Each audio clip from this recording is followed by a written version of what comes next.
J'adore les renouveaux, les débuts de mois, les lundis. Alors t'imagines comme j'aime le passage à la nouvelle année. J'ai ainsi décidé de t'emmener avec moi dans mon New Year Reset pour te donner des idées d'action à mettre en œuvre afin de passer une année organisée et sereine. Dans le chapitre 2 de mon New Year Reset, je t'ai exposé les différents outils d'organisation que j'utilise au quotidien pour me faciliter la vie. Dans ce troisième et dernier chapitre, je vais t'expliquer tout ce que je fais du côté numérique et te donner quelques astuces. Désolée si t'entends quelques bruits à l'arrière, j'ai un bulldog et elle dort, donc forcément, elle ronfle. En premier lieu, je fais un tri de toutes mes photos. Ça, en général, je m'y tiens assez bien, je le fais une fois par trimestre à peu près, photos et vidéos. Je balance tout sur mon disque dur à peu près tous les 3 mois. Mais il n'empêche que je fais quand même un tri à la fin de l'année. Petite astuce, j'adore faire un album photo qui récap l'année que je viens de passer. De ce fait, j'ai toujours dans mon téléphone un album photo avec l'année en cours. Par exemple, je note album 2025, dans lequel je vais copier-coller des photos que je souhaite absolument mettre dans mon album photo. Ce qui ne m'empêche pas tous les 3 mois à peu près de balancer toutes mes photos sur mon disque dur, mais les photos que je souhaite impérativement mettre dans mon album photo sont donc dans cet album. À la fin de l'année, j'ai plus besoin de chercher et de me dire bon bah là qu'est-ce que j'ai fait, qu'est-ce que je souhaite de mettre dans l'album, etc. En fait, je les fais au fur et à mesure de l'année. Du coup, ça m'enlève une grosse charge mentale.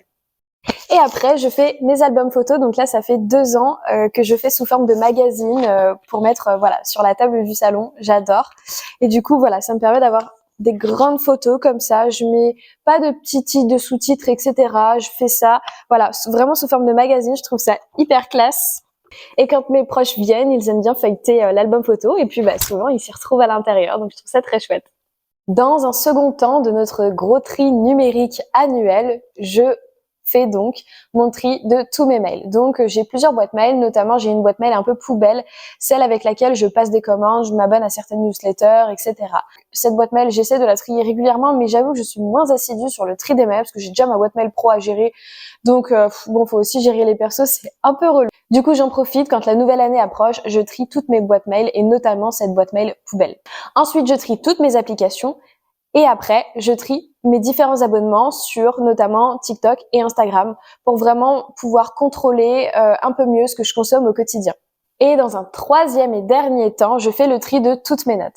Alors j'essaie de moins en moins d'utiliser mes notes et de plus en plus utiliser Notion. Mais des fois, voilà, des fois j'ai un petit peu la flemme d'aller dans mes Notion, etc. Donc je balance dans mes notes. Mais ce qui est important, c'est qu'après je retransvase du coup ce qui me semble important à mettre dans mon Notion. Ça me permet donc de faire un tri parce que des fois je note plein de choses, etc. Puis finalement je reviens dessus, je me dis ouais bon en fait non j'ai changé d'avis ou ça je m'en fiche, etc. Comment j'utilise Notion? Donc j'ai majoritairement, on va dire 5 domaines. Donc j'ai un domaine plutôt lifestyle dans lequel je mets mes wishlists, ma wishlist livre, ma wishlist générale, les choses que je dois acheter, les idées cadeaux pour mes proches, etc. Après j'ai une partie projet. Après, j'ai une partie réseaux sociaux avec plutôt toutes les idées générales pour TikTok, Instagram, Spotify, mon podcast café. Je t'invite à m'y rejoindre, room service. Et après, j'ai également du coup un petit item pour le mois en cours, là où du coup j'organise et répertorie tous mes posts pour le mois en cours.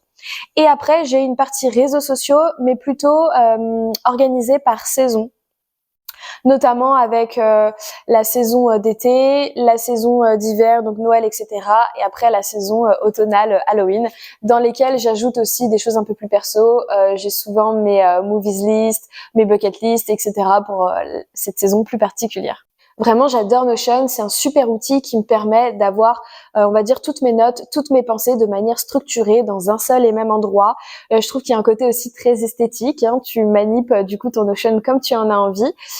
J'aimerais bien après, plus tard, le transvaser sur un ordinateur quand j'en aurai un. Voilà, je pense que la visualisation sur ordi doit être assez différente.